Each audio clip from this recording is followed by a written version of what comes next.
हरि हरि बोल केशव माधव गोविंद बोल केशव माधव गोविंद बोल। जय हो हरि बोल। तालियों के साथ सभी सहयोग करेंगे।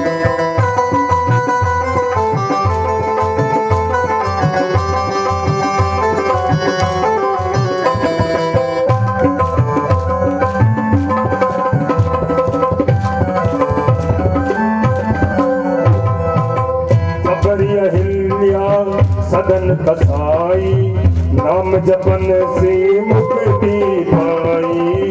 सबरी अहिल्या सदन कसाई नाम जपन से मुक्ति पाई। सबरी अहिल्या सदन कसाई नाम जपन से मुक्ति पाई। सबरी अहिल्या सदन कसाई नाम जपन से मुक्ति पाई। नाम की महिमा है बेतोड़ नाम की महिमा है बेतोड़ नाम की महिमा है बेतोड़ नाम की महिमा है बेतोड़। बोल हरि बोल हरि हरि बोल हरि बोल हरि हरि बोल केशव माधव गोविंद बोल केशव माधव गोविंद बोल। बोल हरि हरि हरि बोल बोल हरि हरि बोल केशव माधव गोविंद बोल केशव माधव गोविंद बोल। हाथ से तालियों के साथ जय हो।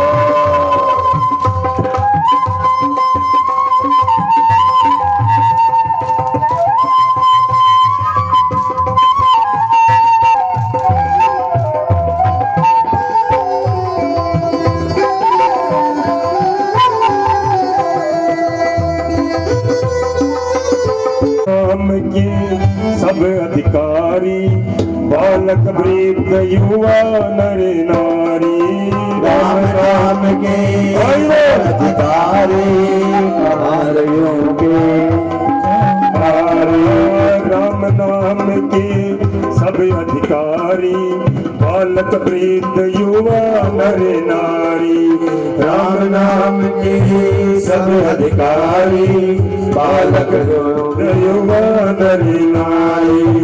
राम नाम के सब अधिकारी बालक वृद्ध नर नारी। हरि जप में इध उध डोल हरि जप में इध उध डोल। बोल हरि हरि हरि बोल बोल हरि हरि बोल केशव माधव गोविंद बोल केशव माधव हरि हरि बोल केशव माधव गोविंद बोल केशव माधव गोविंद बोल केशव माधव गोविंद बोल केशव माधव गोविंद बोल।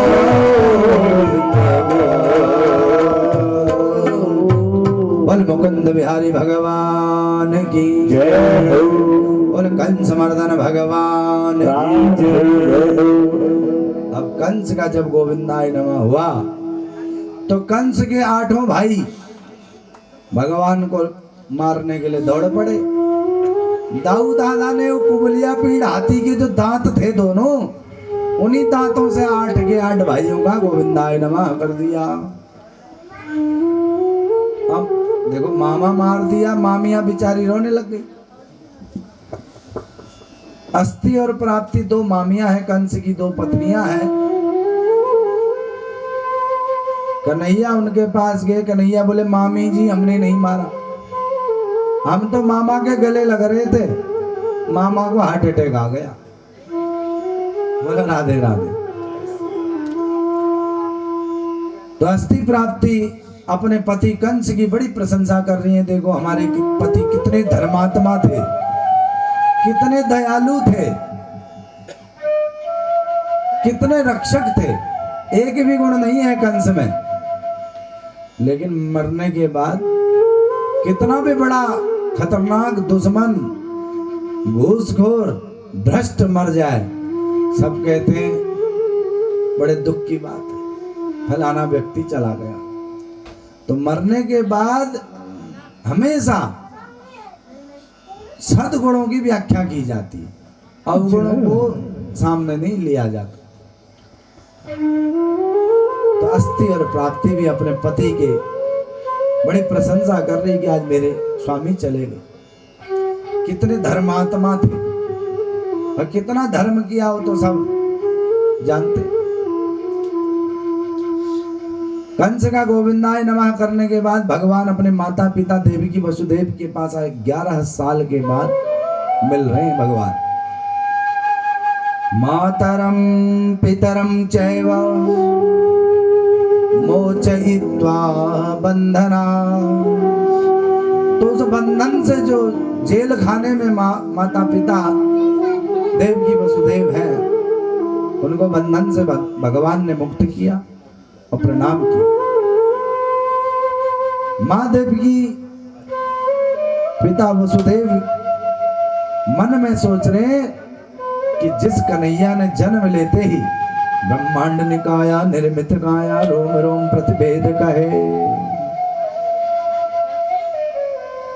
तो जो हमारे कन्हैया चतुर्भुज बन करके पैदा होते समय हमारे सामने आए,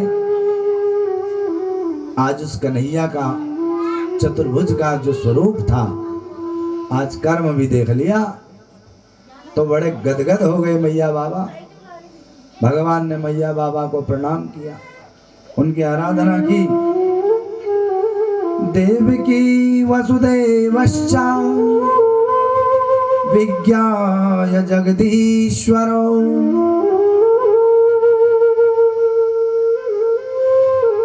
जब भगवान को लगा कि मेरे माता पिता मुझे भगवान समझने लग गए, कहीं गड़बड़ ना हो जाए, तो उन्होंने तुरंत मातृत्व जो उनके अंदर भाव था प्रेम का, वो जगा दिया और तुरंत मां के अंदर वात्सल्य उमड़ पड़ा। अश्रुपात करने लगी मां देवकी। मेरा बेटा 11 साल पहले पैदा हुआ, जिसके मैं अच्छी तरह दर्शन भी न कर पाई। कंस दैत्य ने मुझसे दूर करवा दिया। आज मेरे को अपने पुत्र के दर्शन कर मां बड़ी आनंदित और प्रसन्न हुई। और भगवान वसुदेव और मैया देवकी से कह रहे, मैया बाबा, मैं तुम्हें पुत्र का सुख न दे पाया, इसलिए मैं बड़ा लज्जित हूं। मेरे लिए शर्म की बात है कि मैं आपको अपने होने का कहीं पर भी क्षण मात्र का भी सुख न दे पाया। आप जेल खाने में कष्ट पाते रहे और मैं देखता रहा। तो कन्हैया के भी आंखों से अश्रुपात हो गया। गले से लगाया हुआ है, मैया के स्तनों से दुग्ध अपने आप बहने लग गया। कन्हैया के आंखों से अश्रु बहने लग गए। मैया बाबा को प्रणाम करते हुए अब वहां उग्रसेन को भगवान ने पुनः मथुरा नरेश बनाया। उग्रसेन जी राजा बनना नहीं चाह रहे। उग्रसेन कह रहे, कन्हैया अब आप ही यहाँ के राजा बन जाओ। तो भगवान कह रहे हैं यदुवंशियों को, उग्रसेन जी, कि नाना जी, यदुवंशियों को तो श्राप है कि वो राजा नहीं बन सकते, इसलिए आप ही यहाँ के राजा बनेंगे। ययाति सापात यदुर्भिर्नास्ति सभ्यं नृपासते। ययाति नामक ऋषि का श्राप है, जिसकी वजह से हम लोग राजा नहीं बन सकते, आप ही राजा बनेंगे। तो कन्हैया ने उनको राजा बना दिया अब देवकी वसुदेव जी ने गर्गाचार्य जी को बुलाया, जिन्होंने नामकर्म किया भगवान का। बोला महाराज आप हमारे कुल पुरोहित हैं, यदुवंश के आचार्य हैं, तो माता पिता के रहते यदि बच्चों का यज्ञोपवीत संस्कार ना हो, बच्चे अनपढ़ रह जाएं, माता पिता की मूर्खता के कारण, वो उचित नहीं महाराज। इसीलिए आप हमारे बच्चों का यज्ञोपवीत संस्कार कर दें। तो कन्हैया का यज्ञोपवीत संस्कार गर्गाचार्य जी ने किया। उसके बाद पढ़ने के लिए भेजते हैं ना काशी, तो कन्हैया को पढ़ने के लिए भेज रहे थे, तो वहां पर कहाँ भेजा जाए ये प्रश्न पैदा हो गया। तो तुरंत गर्गाचार्य जी ने कहा महाराज उज्जैन में सांदीपनी मुनि का आश्रम है, और जो कुलपति सांदीपनी जी हैं वहीं उनका गुरुकुल में भेजा जाए तो श्रेष्ठ रहेगा। देखो आज सांदीपनी ऋषि का जो उस जब समय पर आश्रम था, आज रमेश भाई ओझा उसी सांदीपनी ऋषि गुरुकुल के आचार्य हैं। बड़े विद्वान और सरल स्वभाव के रमेश भाई ओझा बड़े दिव्य कथावाचक भी हैं। तो हम भी कन्हैया के गुरुजी को यहीं से भाव से प्रणाम करते हुए बोल गुरुदेव भगवान की जय हो। कन्हैया और दाऊ दादा दोनों को भेज दिया सांदीपनी उज्जैन पढ़ने के लिए। वहां उनकी मित्रता हो गई एक बहुत गरीब पंडित जी से, सुदामा जी से। विद्यालय में ही मित्रता है गई। सुदामा जी बचपन से ही साधु वाला स्वभाव था उनका, ना बहुत ज्यादा बोलते थे, ना ज्यादा हंसते थे, भगवान की भक्ति में लगे रहते थे। देखो आज हम 6 दिन कथा कहते हो गए, सुदामा जी का जैसा स्वभाव हमने यहाँ भीमताल में भी एक व्यक्ति का अभी तक मेरे परिचय में आया, सभी लोग शायद जानते भी होंगे, आचार्य श्री विजय चंद्र पांडे जी। उनका स्वभाव भी सुदामा जी से पूर्ण रूप से मिलता जुलता है। उनका जो भाव है वो भी बड़ा साधुवाद के स्वरूप है। तो उनकी मित्रता हो गई कन्हैया से, दाऊ दादा से। पढ़ाई लिखाई 6 महीने में ही इतने विद्वान बन गए, बहुत पढ़ लिख लिए, सारे वेदों का अध्ययन हो गया, सभी प्रकार से जितनी भी विद्याएं हैं सब भगवान ने ग्रहण कर ली। विद्यालय से जब सभी प्रकार से परीक्षाएं पास हो जाते हैं तो बाद में एक पार्टी, फेयरवेल पार्टी। तो उस दिन लेने लगे तो गुरुदेव जी से बोले गुरुजी बताओ गुरु दक्षिणा। गुरुजी ने कहा बेटा मुझे तो कुछ नहीं चाहिए, अपनी गुरु माता से पूछ लो यदि उन्हें कुछ चाहिए तो। गुरु माता के पास गए तो गुरु माता ने कहा कि बेटा जब से तू यहाँ पढ़ने आया है मैं अपने बेटे का भान भूल गई। मेरा बेटा बहुत साल पहले समुद्र में गिर गया था और मैं उसी अपने पुत्र की इच्छा में आज तक जीती रही, लेकिन जब से तू आया मैं अपने पुत्र को भूल गई। अगर दे सकता है तो बेटा वो बेटा लाके मुझे वापस दे दे, यही तेरी दक्षिणा है। कन्हैया ने कहा तुरंत ठीक है माते। सागर से बोले हे सागर गुरुपुत्र प्रदीत्यताम, गुरुपुत्र प्रदान करो। सागर भी मत्था टेक के सामने आ गया महाराज। हमें तो मालूम नहीं कि गुरुपुत्र कहाँ है, लेकिन हमारे अंदर एक पंचजन्य दैत्य रहता है, क्या पता वो ले गया हो। तुरंत भगवान ने सागर में छलांग लगाई और पंचजन्य दैत्य का वध किया। बेटा तो मिला नहीं, वो पांचजन्य शंख लेकर के आ गए भगवान। बोल मुकुंद बिहारी भगवान की। पांचजन्य शंख लेकर के ऊपर आ गए।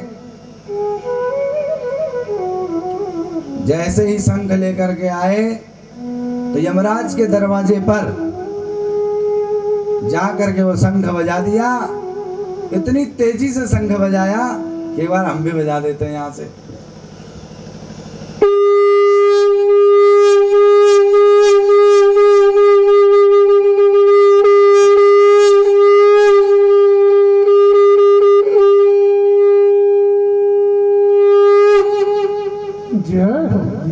पांचजन्य शंख जैसे ही कन्हैया ने यमराज के दरवाजे पर बजाया तो यमराज दौड़ता भागता भगवान के कदमों में, प्रभु कैसे आना हुआ। यमराज ने भगवान को अंदर भी आने के नहीं कहा। क्यों? यमराज सोच रहा है यदि अंदर आ गए तो सारे दैत्यों के पाप, सारे पापियों के पाप स्वतः नष्ट हो जाएंगे, मेरा सारा कारोबार खत्म। तो दरवाजे पर ही पूछ लिया, महाराज सेवा बताओ। भगवान ने कहा देखो, हमारा गुरुपुत्र मिहानीतम निज कर्म निबंधनम आनयस्व महाराज मच्छासन पुरस्कृता। भगवान ने यमराज से कहा देखो, हमारा गुरुपुत्र तुम्हारे वहां है, उसको लेकर के आओ। यमराज बोला प्रभु है तो सही, लेकिन हम जबरदस्ती किसी को नहीं लाते, यहाँ आपकी आज्ञा से ही लाते। जो पापी लोग हैं आपके बनाए हुए कानून के अनुसार ही हम सजा देते। देखो कानून बना है, सुप्रीम कोर्ट में केस चला, जज साहब ने फांसी की सजा सुना दी, लेकिन उसके ऊपर भी मुख्य न्यायाधीश से भी ऊपर एक न्यायाधीश और है, राष्ट्रपति महोदय। राष्ट्रपति महोदय कहते माफ कर दो तो माफ करना पड़ता है। तो यमराज ने कहा महाराज हमने तो आपके कानून के अनुसार इसको सजा दी है। भगवान ने कहा देखो हम राष्ट्रपति, हम कहते हैं छोड़ो, हमारी आज्ञा है तुरंत छोड़ो, जो आज्ञा महाराज। तो गुरुपुत्र को तुरंत यमराज ने भगवान को सुपुर्द कर दिया और भगवान ने ले जाकर के गुरु माता को दे दिया। और गुरु माता इतनी प्रसन्न हो गई अपने पुत्र को पा करके कि उसकी प्रसन्नता का कोई स्थान ही नहीं। बड़ी आनंदित हो गई, वात्सल्य उमड़ पड़ा और उस आनंद में अश्रुपात कर रही हैं अपने पुत्र को देख करके। तो आगे एक दिन अपने गुरुपुत्र को लौटाकर भगवान पुनः मथुरा लौटे। 14 वर्ष के हमारे आज भगवान कन्हैया हो गए। मथुरा लौटने के बाद एक दिन यमुना किनारे बैठे थे और बड़ी चिंता में बैठे उद्धव जी वहां पहुंच गए।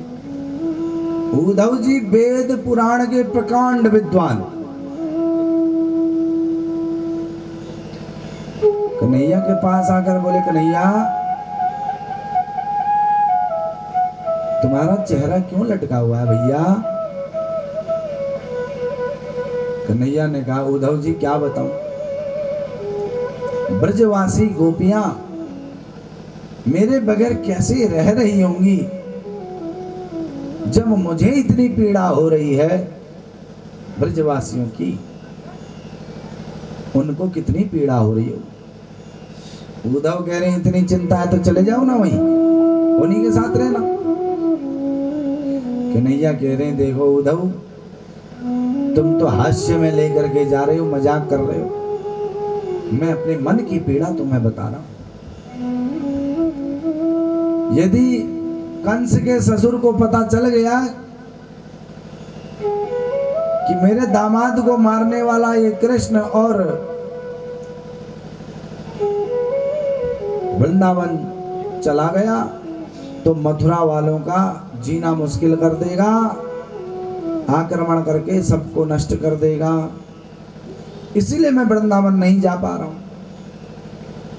और यदि वृंदावन वालों को मैं यहां बुलाता हूं, मथुरा ब्रजवासियों को, तो ब्रजवासियों ने मेरा स्वरूप देखा है, खेलते, कबड्डी खेलते, कुश्ती लड़ते, जूठा मीठा खाते, चोरी करते, और आज वो मेरा ऐश्वर्य रूप देखेंगे तो वो मेरे नजदीक आने से घबराएंगे। इसीलिए, और जरासंध को, कंस के ससुर को ये पता चल जाए कि मैं ब्रजवासियों से अथाह प्रेम करता हूं, अपने से ज्यादा करता हूं, तो बदला लेने के लिए दुश्मन कहीं से भी ले सकता है, ब्रजवासियों को भी मार देंगे।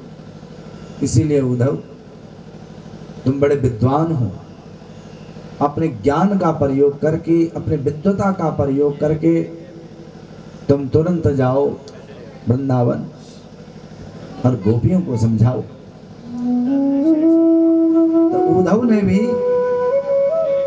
भगवान की आज्ञा का पालन किया। उद्धव भी बड़े भगवान जैसे हैं दिखने में, पीतांबर ओढ़े, भगवान का ही रथ ले लिया, भगवान के जैसे वस्त्र धारण कर लिए, और उद्धव पहुंच गए वृंदावन। और जैसे ही नंद भवन के बाहर रथ रोका, नंद बाबा का खुशियों का ठिकाना नहीं कि मेरा लाला लौटा।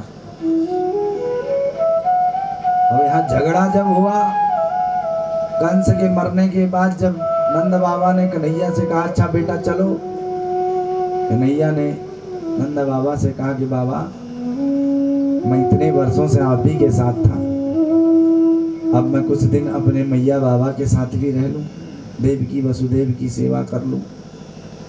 जैसे ही कन्हैया ने कहा तो नंद बाबा तो आंसू गिराते, रोते, परेशान होते, कहने लगे कन्हैया मैं तो चले जाऊंगा वापिस, लेकिन तेरी माँ जसोदा को मैं क्या जवाब दूंगा रे? रे लाला, तू बोल के आया था कि मैं 3 दिन में लौट आऊंगा, आज इतने दिन हो गए रे, मैं तेरी माँ जसोदा को क्या जवाब दूंगा बेटा? वो मुझसे क्या कहेगी? वो नहीं रह पाएगी रे, चल लौट, चल मेरे साथ। नंद बाबा रोने लगे, उनकी आंखों में वात्सल्य का प्रेम उमड़ रहा है। वहां से रोते रोते अपने लाला को याद करते अपने घर को जाने लगे। घर जब नंद बाबा पहुंचे तो जसोदा मैया ने अकेले पाया, नंद बाबा को अकेले पाया, जसोदा मैया बेहोश हो गई। अरे मेरे लाला, तुम हमें छोड़ के कहां गया रे? तुझे हमारी याद भी नहीं है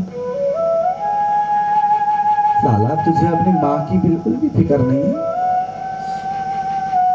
तू मुझसे बोल के क्या था मैया मैं 3 दिन बाद लौटा हूं, आज इतने दिन व्यतीत हो गए। ऐसा कह के सोचते विचार करते मैया दोनों लाभ करने बेहोश हो। नंद बाबा ने मैया को समझाया, जसोदा अब तेरे लाला को उसके मैया बाबा मिल गई ना, अब वो हमें कहाँ पूछेगा रे? अब हमें अकेले रहना है रे। मुझ जैसा अभागा, तुझ जैसी अभागिन, हमारा कन्हैया आज हमसे दूर चला गया। नंद बाबा खूब समझा रहे हैं जसोदा मैया। देखो जसोदा, हम तो बड़े सौभाग्यशाली हैं कि हमारे घर में कन्हैया ने जन्म लिया और उस कन्हैया के जन्म पर हमने खूब उत्सव भी मनाया। लेकिन जसोदा, ये प्रभु की मर्जी है और उनकी मर्जी के हम खिलाफ कैसे जा सकते हैं। बहुत समझाने के बाद जसोदा मैया आज भी करुण क्रंदन कर रही अपने लाला को अपने से बिछड़ने का। और जैसे ही आज उद्धव को देखा नंद बाबा इतने खुश हो गए, अरे मेरा लाला लौट आया। नजदीक जाकर के जब देखा तो उद्धव जी थे। नंद बाबा ने उद्धव जी को भी गले से लगाया, अरे मेरे लाला। उद्धव जी कितना समझा रहे, बाबा मैं तुम्हारे लाला का मित्र हूं, तुम्हारे लाला ने ही मुझे यहाँ भेजा है। बाबा वो तुम्हारा बेटा नहीं, उसको केवल अपना बेटा मत समझो बाबा, उसने पूरे संसार का ध्यान रखना है बाबा। एक पति तो केवल अपनी पत्नी और अपने परिवार का ध्यान रखता है बाबा, लेकिन मुझे तुम्हारा कन्हैया है और कोई एक आदमी का नहीं, पूरे जगत का पति है बाबा। और जगत का पति पूरे जगत का उसने ख्याल रखना है। नाना प्रकार के शब्दों से उद्धव ने नंद बाबा को समझाया। अगले दिन सुबह सारी गोपियां एकत्रित होकर के, जैसे ही गोपियों ने रथ देखा, उस रथ को देखकर गोपियों को लगा कि हमारे कन्हैया लौट आए। दौड़ती दौड़ती विरह कातुर होते हुए भागती चिल्लाती अपने कन्हैया से मिलने के लिए आई, तो देखा कन्हैया तो आए नहीं, लेकिन कन्हैया का रथ वहां आया। और जब उद्धव को देखा, उद्धव समझाने लगे गोपियों, तुम्हारा कन्हैया भी तुमसे था, प्रेम करता, अब तुम कन्हैया को भूल जाओ गोपियों, क्योंकि केवल तुम्हारा ही वो कन्हैया नहीं, पूरे जगत का कन्हैया, जगत का वो पति है, उसने पूरे संसार का ध्यान रखना है, इसलिए तुम उसको भूल जाओ। गोपियां भी खूब रो रही, विलाप कर रही। 6 महीने हो गए, उद्धव जी समझा रहे हैं गोपियों को, ब्रजवासियों कि अब कन्हैया ने सबका ध्यान रखना है, वो जगत का पति है। लेकिन गोपियों को समझ में नहीं आया और गोपियों का प्रेम देख करके उद्धव के मन में भी स्नेह जाग गया। इतना प्रेम उद्धव के मन में जाग गया, जो आदमी केवल वेद पढ़ने की बात और पुराण की बात समझता था, आज उद्धव को प्रेम की परिभाषा समझ में आ गई। निस्वार्थ प्रेम किस प्रकार से किया जाए। 6 महीने बाद जब कन्हैया के पास उद्धव लौटे मथुरा, तब उद्धव कन्हैया से कि कन्हैया तू बड़ा निर्दयी है रे, तुझे बिल्कुल भी दया नहीं है रे कन्हैया। पूरे ब्रजवासी, पूरे वृंदावनवासी, गोपियां, नंद बाबा, यशोदा मैया तेरे बगैर किस प्रकार से वहां जी रहे हैं, तुझे इस बात की जरा से भी दया नहीं आती रे। कन्हैया कह रहे उद्धव जी, हमने आपको इसीलिए भेजा था कि तुम वेद और पुराण की खूब बातें करते हो, विद्वान होने की खूब बात करते हो, लेकिन तुम्हारे अंदर प्रेम बिल्कुल भी नहीं। तो आज उद्धव जी 6 महीने के बाद ज्ञान गुदड़ी बन करके वापस आ गए। गुदड़ी मतलब छोटे छोटे बच्चों को सिल के पुराने कपड़ों की गुदड़ी बनाई जाती है, तो आज भी मथुरा में चले जाओ, ज्ञान गुदड़ी एक जगह है। तो उद्धव जी जितने ज्ञानी थे उसे सारे ज्ञान की गुदड़ी बना करके वापस आ गए कन्हैया के पास। कन्हैया कह रहे हैं उद्धव तुम्हें प्रेम का पाठ पढ़ाना था, इसीलिए गोपियों के पास भेजा था।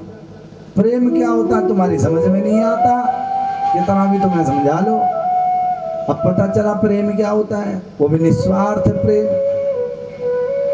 तो प्रेम करना यदि सीखना हो तो गोपियों से सीखना। तो ऐसे करके कन्हैया ने उद्धव को अपने गले से लगा लिया, इतना गले से लगाया कि एक छोटा सा सुंदर उद्धव के नाम पर एक, ये तो प्रेम की बात है उद्धव, ये तो प्रेम की बात है उद्धव, बंदगी तेरे बस की नहीं है। ये तो प्रेम की बात है उद्धव, बंदगी तेरे बस की नहीं है। यहाँ स्वर्ग के होते हैं सौदे, यहाँ स्वर्ग के होते हैं सौदे, आस की इतनी सस्ती नहीं है। ये तो प्रेम की बात है उद्धव।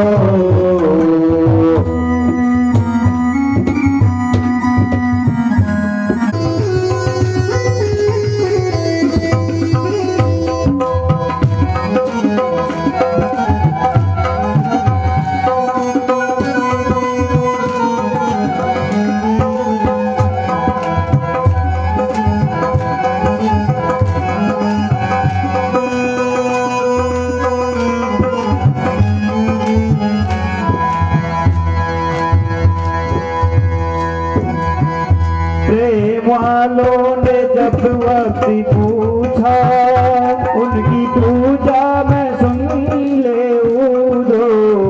प्रेम वालों ने जब वक्त पूछा, उनकी पूजा में सुन ले उद्धव। यहाँ दम दम होती है पूजा, यहाँ दम दम होती है पूजा, सर झुकाने की फुर्सत नहीं है। ये तो प्रेम की बात है उद्धव, बंदगी तेरे बस की नहीं है। ये तो प्रेम की बात है उद्धव।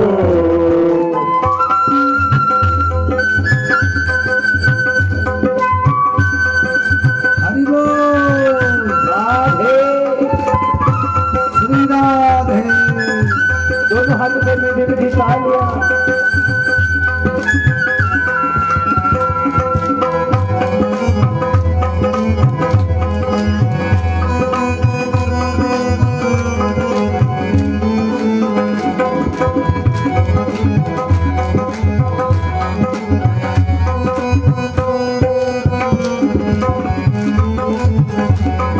जो असल में है मस्ती में डूबे, उनका परवाह जिंदगी की। जो उतरती है चढ़ती है मस्ती, जो उतरती है चढ़ती है मस्ती, वो हकीकत में मस्ती नहीं है।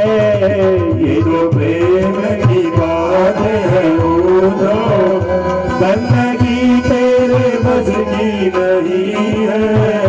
यहाँ स्वर्ग के होते हैं सौदे, आस की इतनी सस्ती नहीं है। ये तो प्रेम की बात है उद्धव, ये तो प्रेम की बात है उद्धव। बोल कृष्ण कन्हैया लाल की।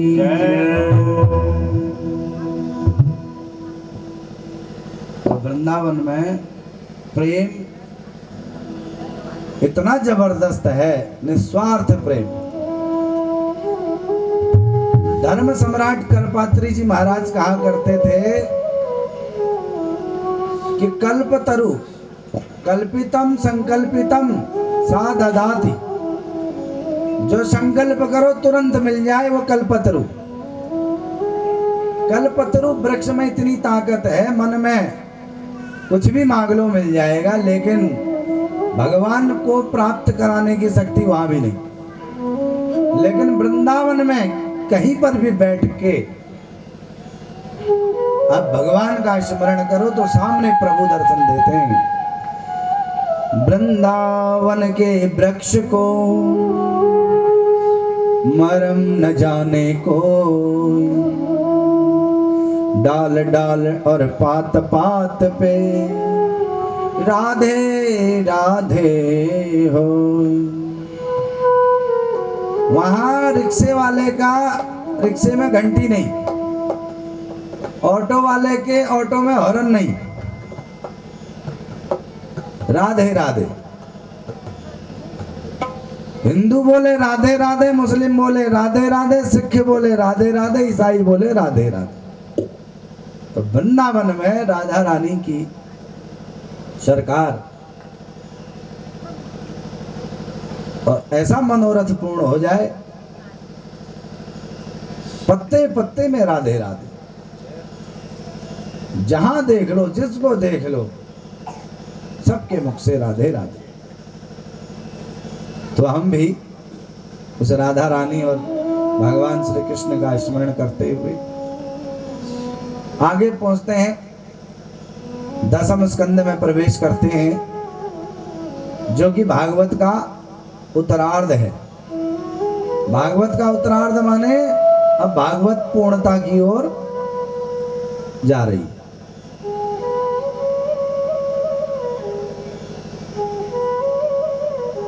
और 50 वर्ष के बाद हम सब लोगों का भी उत्तरार्ध शुरू हो जाता है पूर्णता की ओर।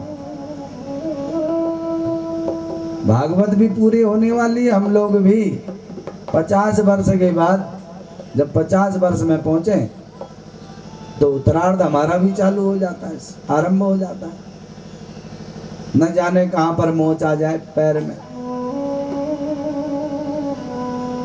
तो इसीलिए 50 वर्ष के बाद 51 जहां लगना हुआ, 51 में वन लगता, वन।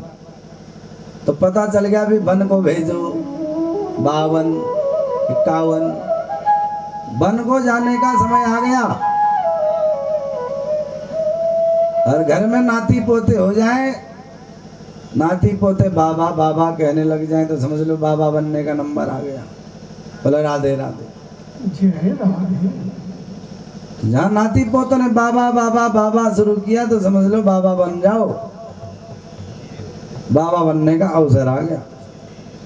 अब दसम स्कंद के उत्तरार्ध में हम लोग प्रवेश कर रहे हैं। तो परीक्षित महाराज को सुखदेव शुकाचार्य जी कहने, देखो परीक्षित, दसम स्कंद जो है भागवत का हृदय है, यहां से ही आरंभ हो जाता है।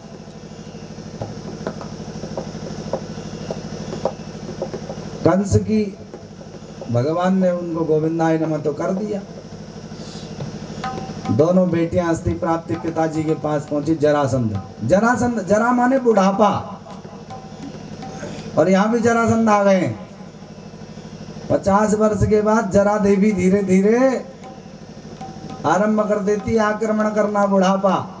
जरा माने बुढ़ापा, जरासंध अस्थि प्राप्ति के पिताजी, कंस के ससुर का भी नाम है। और भागवत का भी उत्तरार्ध शुरू हो रहा है। 50वें वर्ष के बाद हम सब का भी उत्तरार्ध आरंभ होता है। बोलो राधे राधे, जय राधे। तो जरासंध के पास गए, बोला पिताजी। पिताजी ने जैसे देखा बेटियों को सफेद वस्त्रों में, तो बोला बेटा क्या हुआ, ऐसा कैसे? बोला भांजा हो छोटा सा, उसने अपने मामा को टपका दिया। अच्छा, तो जरासंध ने 17 बार भगवान पर आक्रमण किया, मथुरा पर। और भगवान ने मार फटकार करके जरासंध को भगा दिया। हम लोग भी ना आक्रमण, जरा जब हम पे आक्रमण करती, बुढ़ापा, दांत टूट गया, नकली लगा लिया, बाल सफेद हो गए, मेहंदी लगा ली। जरासंध का आक्रमण 17 बार हुआ, भगवान ने मार के भगा दिया। बाल सफेद हुए कई बार, सफेद काली मेहंदी लगा लगा के काले कर लिए। दांत टूटते गए, लगाते गए, अब तो पूरा ही जबड़ा ही नया लगा दिया जी। बोला राधे राधे। यही जरासंध का आक्रमण है, और भगवान मार के भगाते रहते।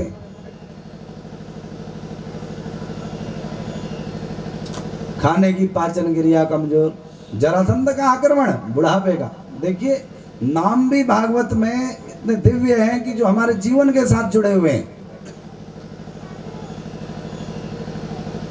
जैसी जरासंध आए तो मार पीट के भगा दिए 17 बार। हम भी कई बार हमारे साथ भी बीमारी लग जाए, समस्या आ जाए, हम भी डॉक्टर के पास जा जाके सही होते हुए आते हैं। ये तो निश्चित है एक दिन तो जाना है। राजा रंग तो फकीर, यहाँ को ना परमानेंट जाना पक्का। 18वीं बार जब भगवान पर युद्ध आक्रमण करने का सोचा जरासंध ने, अब फाइनल आक्रमण, अब वार या पार,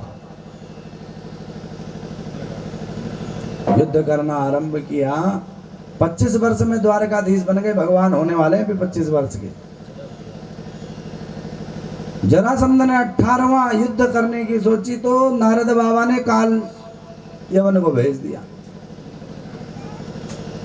भगवान ने भी बिना युद्ध के, बिना किसी अस्त्र शस्त्र के मथुरा छोड़ दिया, भाग गए वहां से। एक पर्वत में चले गए जहां मुचकुंद नामक राजा रहता था, और मुचकुंद को एक वरदान था, वो सोया था कि जो जबरदस्ती तुझे उठाएगा वहीं पे भस्म हो जाएगा। काल यवन भगवान के पीछे पीछे भगवान मुचकुंद की गुफा में घुस गए। जो पीतांबर भगवान का था, मुचकुंद को उड़ा दिया, भगवान छुप गए अंदर जाके। काल यवन ने सोचा, अच्छा बदमाश आके सो भी गया इतनी जल्दी यहाँ। तुरंत वो जैसे पीतांबर हटाया तो काल यवन भस्म हो गया। बोल भक्त वत्सल भगवान की जय हो। काल यवन भस्म हो गया, भगवान खुश हो गए, तुरंत आ गए मथुरा में। अरे भगवान सोच रहे हैं कि अब ये जरासंध जो है शीघ्र आक्रमण करेगा। और जरासंध ने भी ब्राह्मणों को बुलाया, देवताओं को बोला, ब्राह्मण देवताओं तुम्हारे तो मंत्र में भगवान भी नाचते, हम सुनाए। मंत्राधीना जगत सर्वम, देवताधीना जगत सर्वम, मंत्राधीनस्तु देवता, ते मंत्रा ब्राह्मणाधीना, तस्माद ब्राह्मण देवता।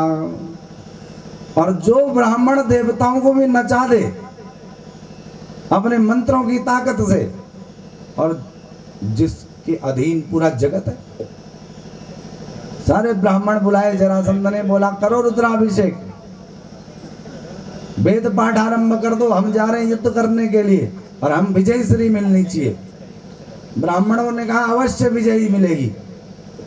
जरासंध चला गया भगवान से लड़ने।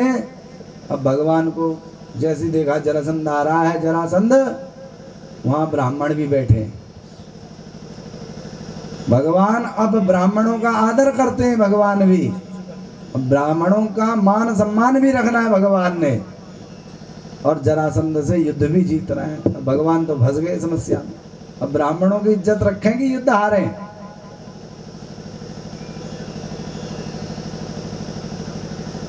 तो बलराम भैया से भगवान ने कहा, चलो दाऊ दादा निकलो यहाँ से, जरासंध आ रहा है सेना के साथ। दाऊ दादा ने कहा, भैया भागेंगे तो नाम बदनाम हो जाएगा, रण छोर हो जाएगा। भगवान कह रहे, माखन चोर हो गया, चित्त चोर हो गया, एक नाम और जुड़ जाएगा, माँ रण छोर, चलो भागो। तुरंत भगवान वहां से भाग गए।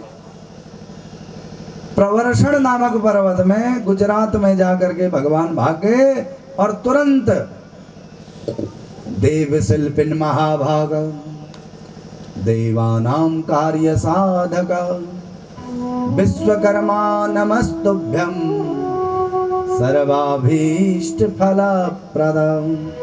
विश्वकर्मा जी को आदेश दे दिया, जाओ हमारी द्वारका का निर्माण करो। तुरंत विश्वकर्मा जी गए, देवताओं के शिल्पकार हैं, देव शिल्पिन महाभाग।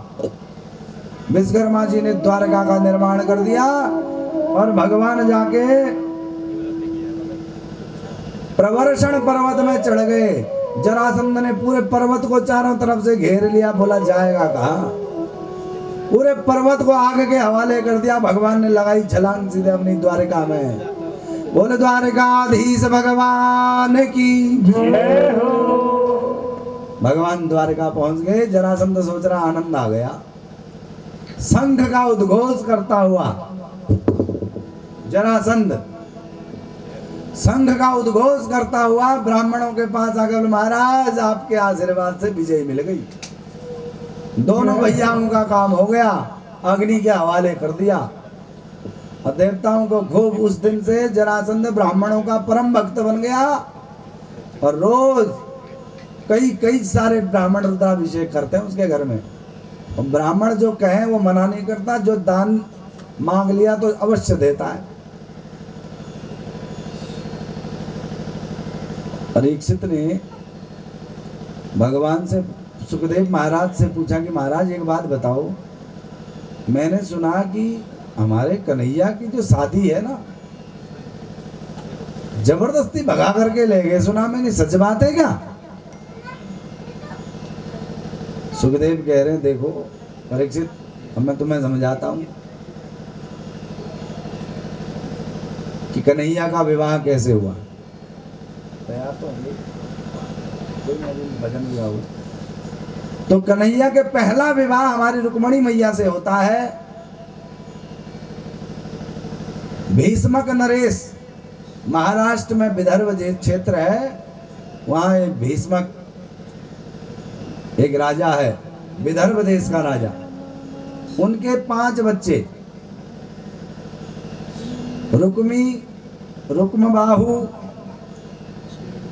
रुक्मकेशी, रुक्मरथ और 5वीं सबसे छोटी बेटी जिसका नाम रुक्मणी है।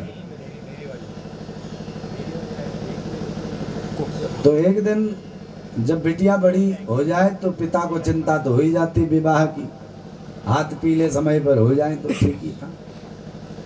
तो चारों बेटों को बुलाया। भीष्मक ने बोला, बेटा तुम्हारी बहन बड़ी हो गई है, क्यों ना इसका हाथ पीले हो जाए। हमने सुना है कि द्वारका नरेश, द्वारकाधीश कृष्णचंद्र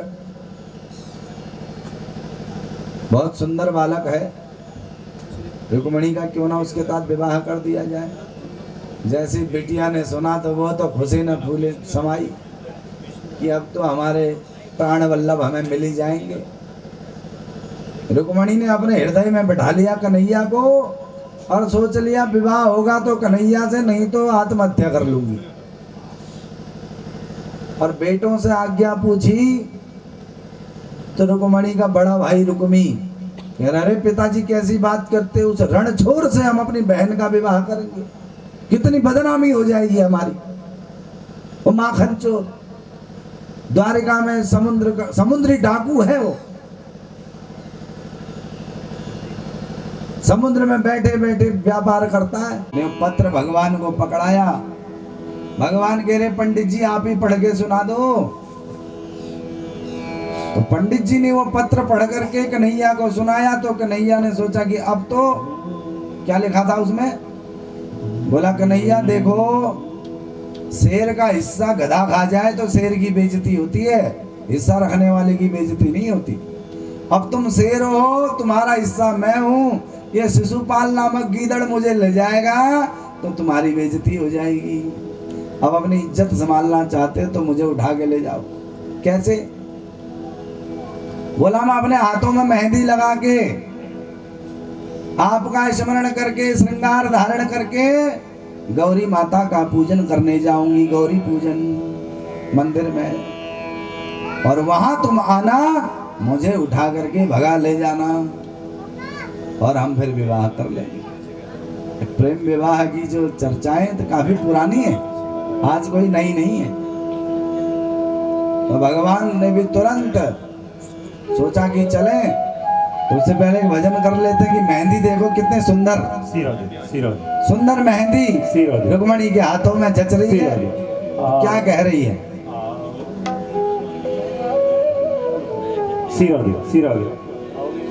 ओ श्याम प्यारे से मेरे माधव से जिसका संबंध है, उसे हर घड़ी आनंद ही आनंद है।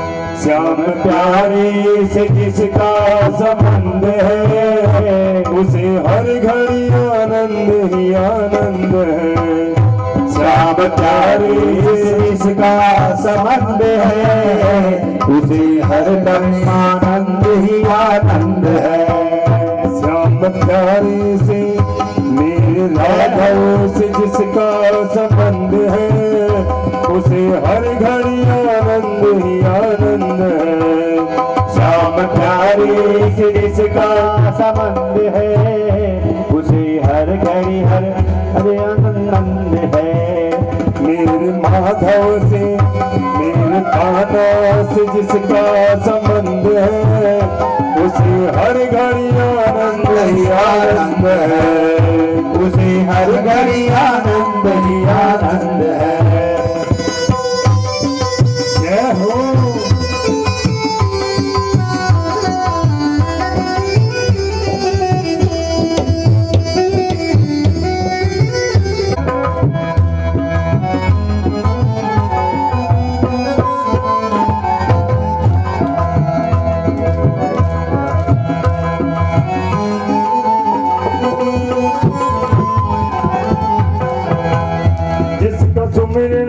जिसको सुहाए, जिसका सुमिरन हो जिसको सुहाए, पूरी संगत की रंगत में आए, पूरी संगत की रंगत में आए।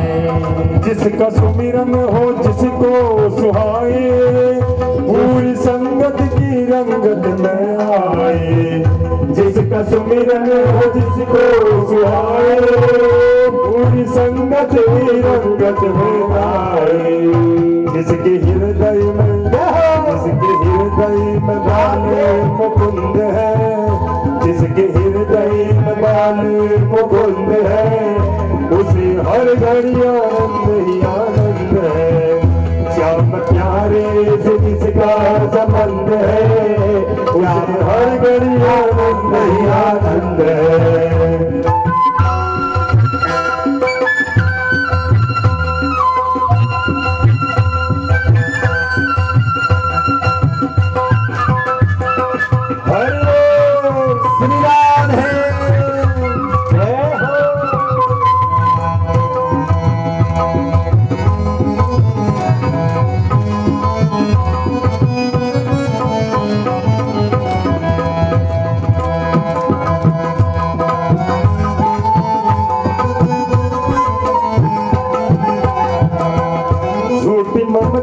को करके किनारा, छोटी ममता को करके किनारा, दीन दुखियों को देता सहारा, दीन दुखियों को देता सहारा। छोटी ममता को करके किनारा, दीन दुखियों को करके सहारा। उसकी सजा में जो रजामंद है, उसे हर घड़ी आनंद ही आनंद है। श्याम प्यारे से जिसका संबंध है, उसे हर घड़ी आनंद ही आनंद है। उसे हर घड़ी आनंद ही आनंद है। उसे हर घड़ी आनंद ही आनंद है। बोलो सच्चे दरबार की जय। रुक्मणी मैया का संबंध कन्हैया से हो गया तो उसको तो आनंद ही आनंद है। आनंद का कोई ठिकाना नहीं। लेकिन रुक्मी ने जो शिशुपाल नामक दैत्य का नाम उसके सामने बोल दिया, वो कर्णारंध्र में जाके हृदयारंध्र में तत्पर परेशान कर रहा है रुक्मणी मैया को। कन्हैया भी तुरंत पत्र पढ़कर समझ गए और ब्राह्मण देवता ने कहा प्रभु कल भी जाना, अभी भी जाना, रात खाली सोनी, नींद तो आनी नहीं। देखो कभी किसी ने कभी नई कहीं यात्रा पे जाना हो, पूरी रात नींद नहीं आ। कोई नया कल काम करना हो, कहीं विदेश यात्रा पे जाना हो, पूरी रात नींद नहीं आई, ना जाने कहीं गलती से सो गए तो फ्लाइट मिस हो जाएगी। तो भगवान भी तुरंत आ गए वहां और रुक्मणी मैया सच धज करके गिरिजा माता के मंदिर में पहुंची। भगवान ने दाऊ दादा का विवाह रेवत की बेटी रेवती से किया। 20 फुट लंबी रेवती, दाऊ दादा हमारे 6 फुट के, 14 फीट और ज्यादा लंबी।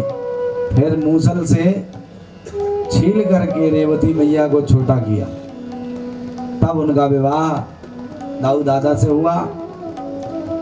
कन्हैया पहुंच गए भीष्मक विदर्भ देश में, भीष्मक राजा के क्षेत्र में। एक ने देखा, बोला हमने बुलाया नहीं, कन्या पक्ष ने बुलाया नहीं, बारात में आया नहीं, कन्या पक्ष ने बुलाया नहीं, ये यहाँ पहुंच कैसे गया बिना निमंत्रण के, जरूर गड़बड़ है। शिशुपाल को समझा दिया, शिशुपाल दूल्हा बनने जा रहा है, खूब क्रीम पाउडर लगा रहा है, दाढ़ी काट रहा है, काजल का डिब्बी हाथ में लिए काजल अपनी आंखों पर लगाने के लिए बैठा है। और कन्हैया मंदिर में पहुंच गए। जो रक्षक बैठे थे मंदिर में रक्षा करने के लिए, गौरी गिरिजा माता मंदिर में रुक्मणी की रक्षा के लिए, कन्हैया जैसे वहां पहुंचे, सारे द्वारपालों के आंखों में आंखें डाल के ऐसे देख लिया। सारे कन्हैया को देखते, नैन मटकाते, सब लट्टू हो गए कन्हैया की आंखों में। कन्हैया ने रुक्मणी मैया का हाथ पकड़ा और रुक्मणी मैया का हाथ पकड़ करके जो वहां से भागे, आंखों का स्पर्श खत्म हुआ कन्हैया का द्वारपालों के साथ, तो नींद खुली। अरे तुरंत आवाज आया, अरे ले गयो ले गयो। तो शिशुपाल के पास समाचार पहुंचा, अरे शिशुपाल ले गयो, क्या ले गयो? वो कन्हैया रुक्मणी के भगा के ले गयो। वो हवड़ तवड़ में रुक्मी जो है शिशुपाल श्रृंगार कर रहा था, काजल लगा रहा था, आंख के बजाय पूरे मुंह पे मुंह काला हो गया शिशुपाल का। और रुक्मी ने रथ लगाया भगवान के पीछे और शिशुपाल ने संकल्प कर दिया, यदि मैंने उसका वध नहीं किया तो मैं भी शिशुपाल न कहलाऊं। और रुक्मी ने भी संकल्प कर दिया, यदि मैंने उस समुद्री डाकू रणछोर को यदि मैंने इसका स्वाद नहीं चखाया तो मैं भी विदर्भ राजा का पुत्र नहीं, मेरा नाम भी रुक्मी नहीं। रास्ते में दाऊ दादा ने खूब युद्ध की तैयारी भगवान ने द्वारका में आकर के अपने साले को पकड़ लिया। अब रुक्मी को रथ के पीछे रुक्मी को बांध के रखा है।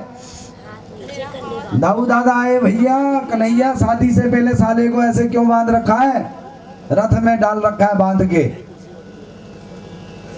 रथ में क्यों बांध के रखा है साले को? कन्हैया कह रहे, दाऊ दादा तुम्हें क्या पता, विवाह में जब फेरे होंगे तो साला खील देने के लिए चाहिए ना, इसीलिए रथ में बांध रखा है इसको, अभी फेरे के टाइम खील देगा। तो रुक्मणी मैया दिव्या कन्हैया से कह रही कि आओ मेरी सखिया मुझे आओ मेरी सखिया मुझे मेहंदी लगा दो, मेहंदी लगा दो मुझे ऐसी सजा दो, मेहंदी लगा दो मुझे सुंदर सजा दो, मुझे श्याम सुंदर की दुल्हन बना दो, मुझे मैं मेरी बातें जलाई, सत्संग में मेरी बातें जलाई, सत्संग में मेरी बातें जलाई, सत्संग में मेरी बातें जलाई, सत्संग में मेरी बाती चलाई, सत्संग में मेरी बाती चलाई, सतगुरु ने मेरी कीने बनाई, सतगुरु ने मेरी कीने सगाई। उसको बुला के हथ लेवा तो करा दो, उसको बुला के हथ लेवा तो करवा दो, मुझे श्याम सुंदर की दुल्हन बना दो, मुझे श्याम सुंदर की दुल्हन बना दो। आओ मेरी सखियां मुझे मेहंदी लगा दो, आओ मेरी सखियां मुझे मेहंदी लगाओ, मेहंदी लगा दो मुझे सुंदर सजा दो, मेहंदी लगा दो मुझे सुंदर सजा दो, मुझे श्याम सुंदर की दुल्हन सुंदर की दुल्हन बना दो, मुझे श्याम सुंदर दुल्हन बना दो। जय हो हरि बोल।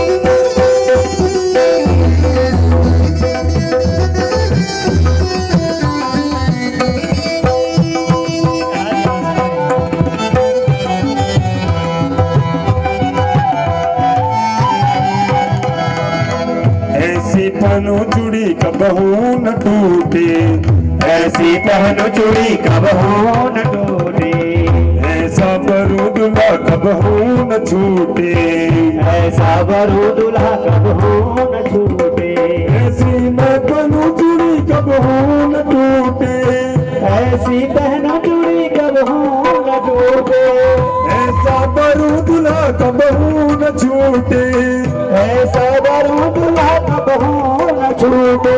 अटल सुहाग की बिंदिया लगा दो, अटल सुहाग की बिंदिया लगा दो, मुझे श्याम सुंदर की दुल्हन बना दो, मुझे श्याम सुंदर की दुल्हन बना दो।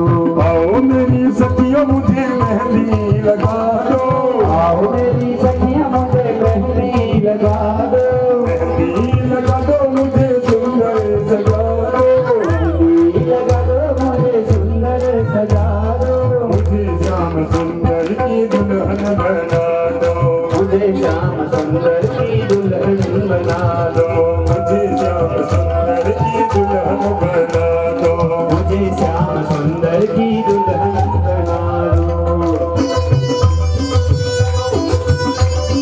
जय हो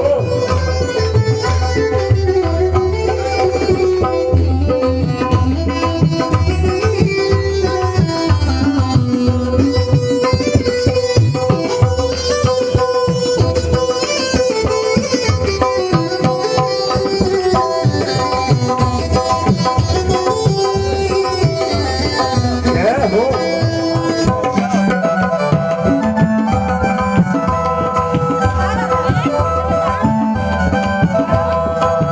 भक्ति का सुरमा मैं आंख में लगाऊंगी, भक्ति का सुरमा मैं आंख में लगाऊंगी, भक्ति का सुरमा मैं आंख में लगाऊंगी, भक्ति का सुरमा मैं आंख में लगाऊंगी, दुनिया से लता तोड़ उनकी हो जाऊंगी, दुनिया से नाता तोड़ उनकी हो जाऊंगी, भक्ति का सुरमा मैं आंख में लगाऊंगी, मुझे श्याम सुंदर की दुल्हन बना दो, मुझे श्याम सुंदर की दुल्हन बना दो। जय हो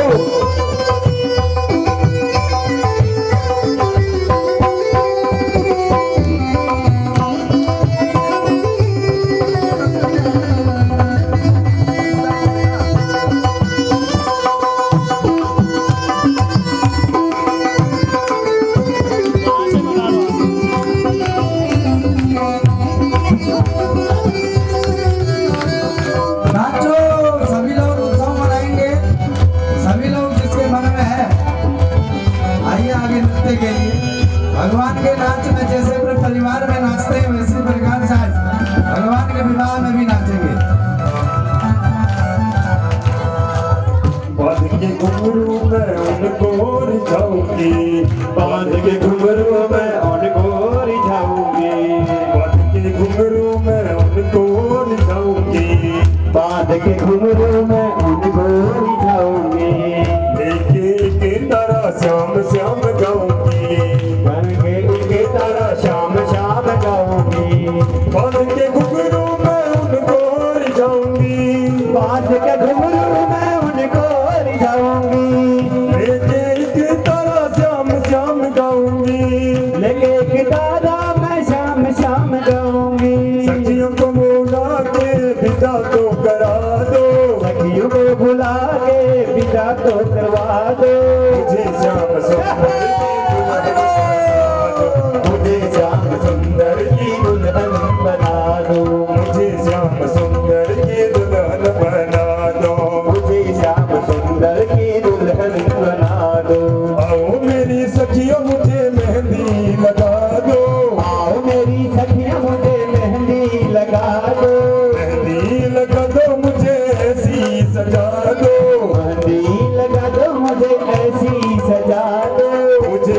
सुंदर की दुल्हन बना दो, मुझे श्याम सुंदर की दुल्हन बना दो।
मुझे श्याम सुंदर की दुल्हन बना दो, मुझे श्याम सुंदर की दुल्हन बना दो, मुझे श्याम सुंदर की दुल्हन बना दो।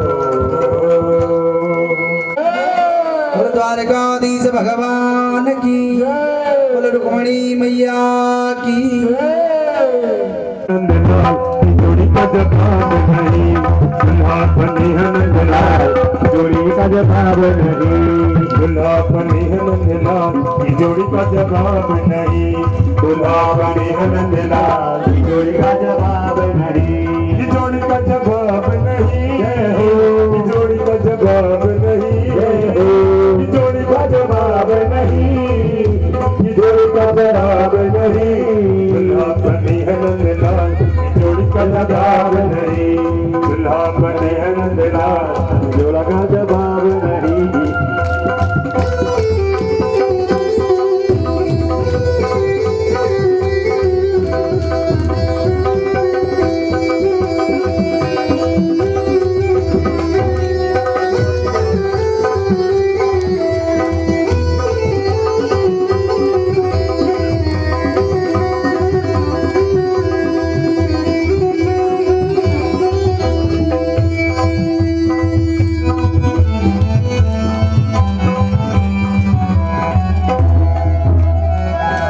रुक्मणी मेरी गोरी गोरी, रुक्मणी मेरी गोरी गोरी, रुक्मणी मेरी गोरी गोरी, रुक्मणी मेरी गोरी गोरी, सामर है नंदलाल जोड़ी का जवाब नहीं, सामर है नंदलाल की जोड़ी का जवाब नहीं, की जोड़ी का जवाब नहीं, की जोड़ी का जवाब नहीं, जोड़ी का जवाब नहीं, जोड़ी का जवाब नहीं, दुल्हा बनी है नंदलाल जोड़ी का जवाब नहीं, दुल्हा बनी है नंदलाल जोड़ी का जवाब नहीं। हरि बोल श्री राधे।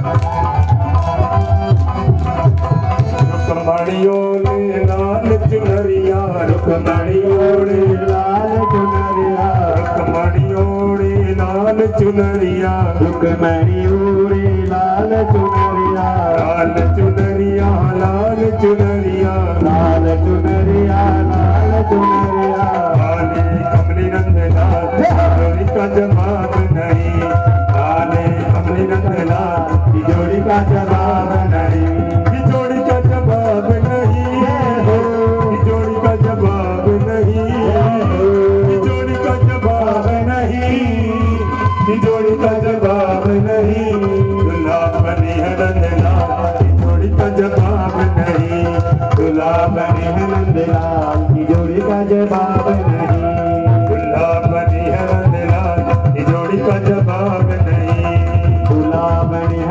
लाख की जोड़ी का जवाब नहीं।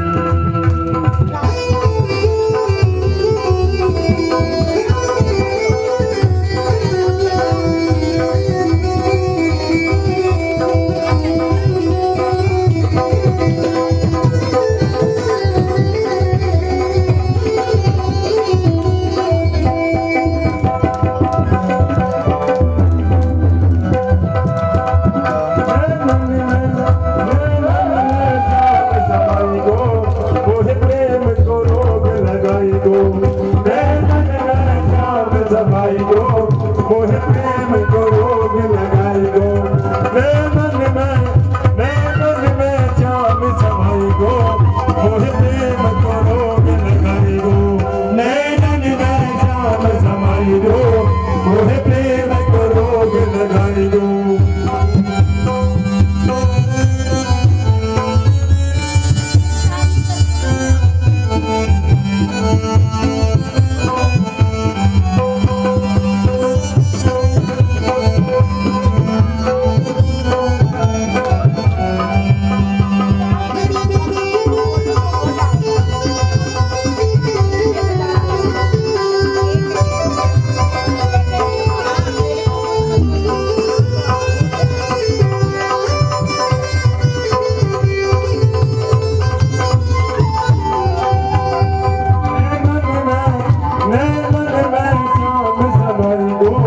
मोहे प्रेम को रोग लगाई गो नैनन में जाम समाई गो मोहे प्रेम को रोग लगाई गो नैनन में जाम समाई गो मोहे प्रेम को रोग लगाई गो नैनन में जाम समाई गो मोहे प्रेम को रोग लगाई गो।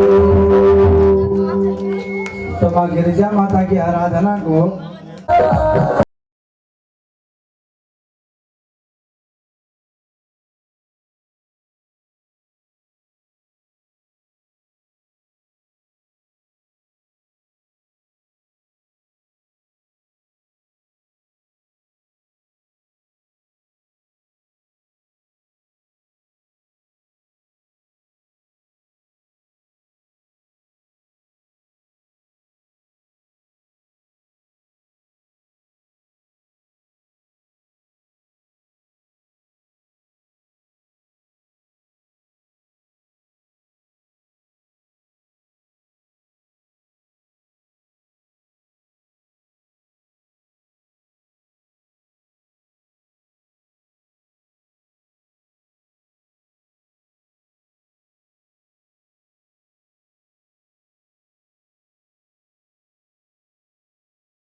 तो आरती की तैयारी करें आचार्य वृंद।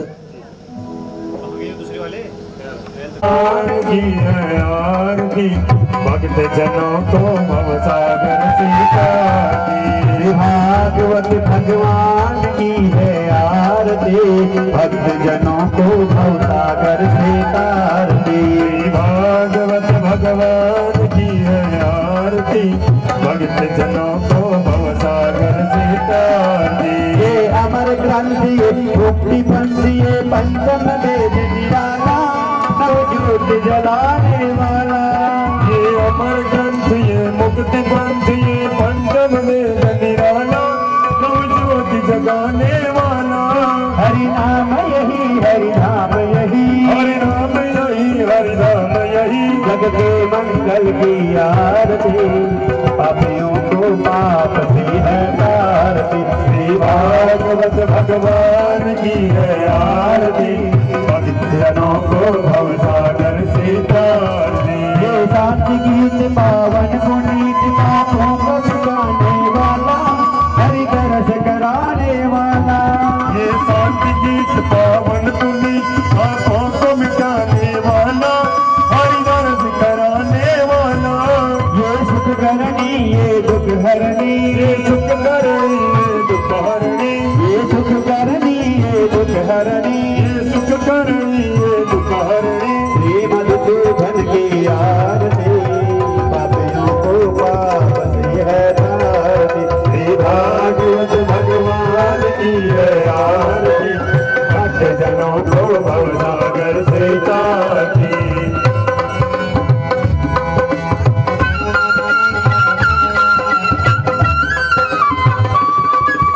जय हो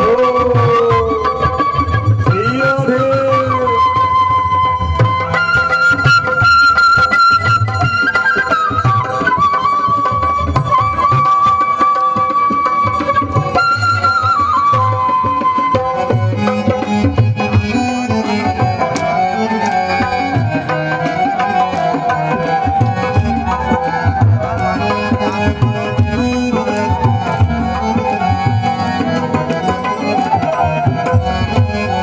ये मधुर बोल जगपंथी खोल सदमार्ग दिखाने वाला बिगड़ी को बनाने वाला।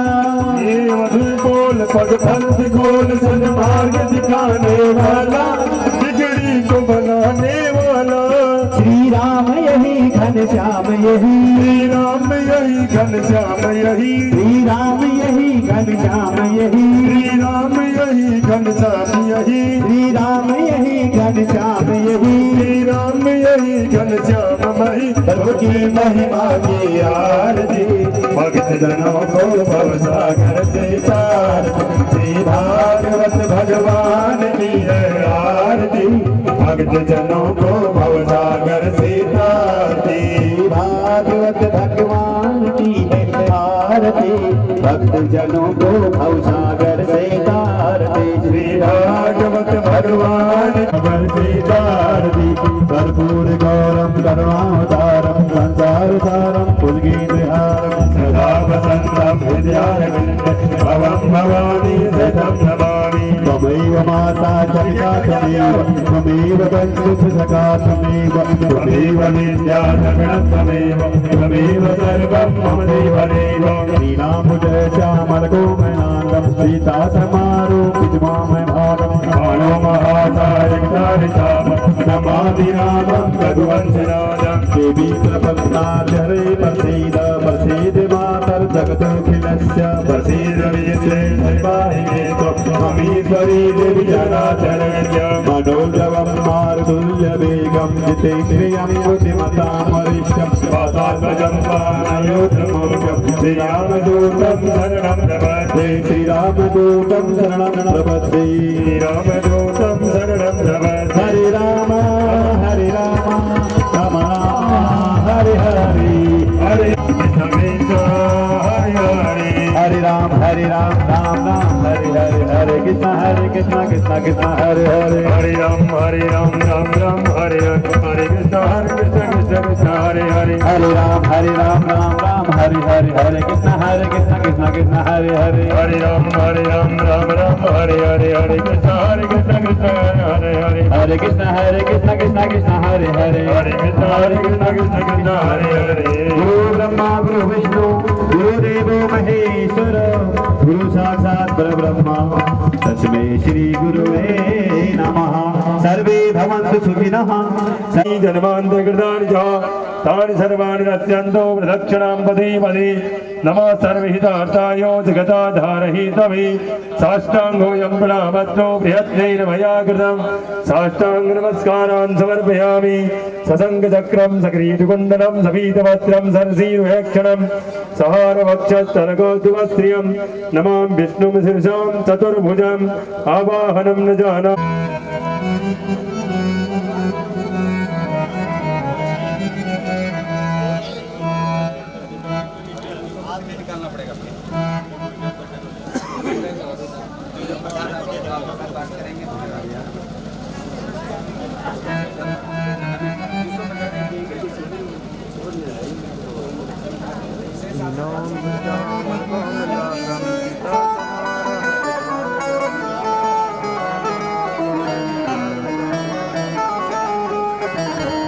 विशेष आशीर्वाद न्यासी के द्वारा कल को दिया जाएगा गद्दी से। कल सब लोग वहीं से प्रसाद ग्रहण करें।